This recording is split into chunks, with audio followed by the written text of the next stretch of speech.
नमस्कार मित्रांनो, Smita's virtual academy या माझ्या एज्युकेशनल चॅनलमध्ये तुमचे स्वागत आहे. आज आपण महाराष्ट्रातील जहालमतवादी स्वातंत्र्यसेनानी लोकमान्य टिळक यांच्याविषयी अप्रतिम दमदार असे भाषण बघणार आहोत. स्वराज्य माझा जन्मसिद्ध हक्क आहे, अशी सिंहगर्जना ज्यांनी केली, त्यांच्याच त्या त्यागाने मित्रांनो ही भारतभूमी आज स्वतंत्र झाली. आदरणीय व्यासपीठ, गुरुजन वर्ग आणि येथे जमलेल्या माझ्या देशबांधवांनो, आज मी तुम्हाला भारताचे थोर सुपुत्र, भारतीय असंतोषाचे जनक लोकमान्य बाळ गंगाधर टिळक यांच्याबद्दल 4 शब्द सांगणार आहे. होय मित्रांनो, इंग्रजांच्या जुलमी राजवटीविरुद्ध ज्यांनी आपल्या लेखणीने आणि वाणीने बंड पुकारले, ते महान नेते म्हणजेच लोकमान्य टिळक. 23 जुलै 1856 रोजी रत्नागिरीतील चिखली या गावी त्यांचा जन्म झाला.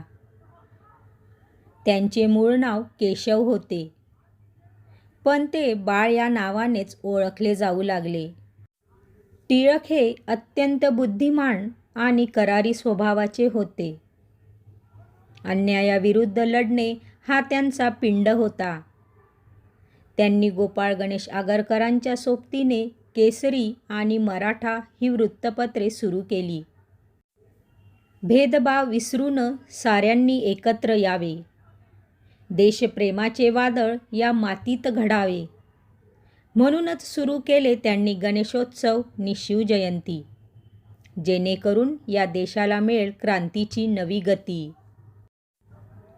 इंग्रज सरकारने त्यांना अनेकदा तुरुंगात टाकले. मंडालेच्या तुरुंगात 6 वर्ष ठेवले, पण ते डगमगले नाहीत. तिथे त्यांनी गीतारहस्यसारखा महान ग्रंथ लिहिला. देशसेवेसाठी आपले संपूर्ण आयुष्य वेचणाऱ्या या महान पुरुषाला जनतेने सन्मानाने लोकमान्य ही पदवी दिली. 1 ऑगस्ट 1920 रोजी या महान सिंहाची गर्जना शांत झाली, म्हणजेच त्यांचे निधन झाले. आज ते आपल्यात नसले तरी त्यांचे विचार आपल्याला नेहमीच प्रेरणा देत राहतील. शेवटी एवढेच म्हणेन, मरण आले तरी चालेल, पण गुलामगिरी पत्करणार नाही. असा बाणा ज्यांनी शिकवला ते विचार कधी मरणार नाही. कोटी कोटी प्रणाम त्या महामानवाला ज्यांनी या देशासाठी आपला प्राण पणाला लावला. अशा या महान राष्ट्रपुरुषाला माझे कोटी कोटी प्रणाम. जय हिंद, जय महाराष्ट्र. धन्यवाद.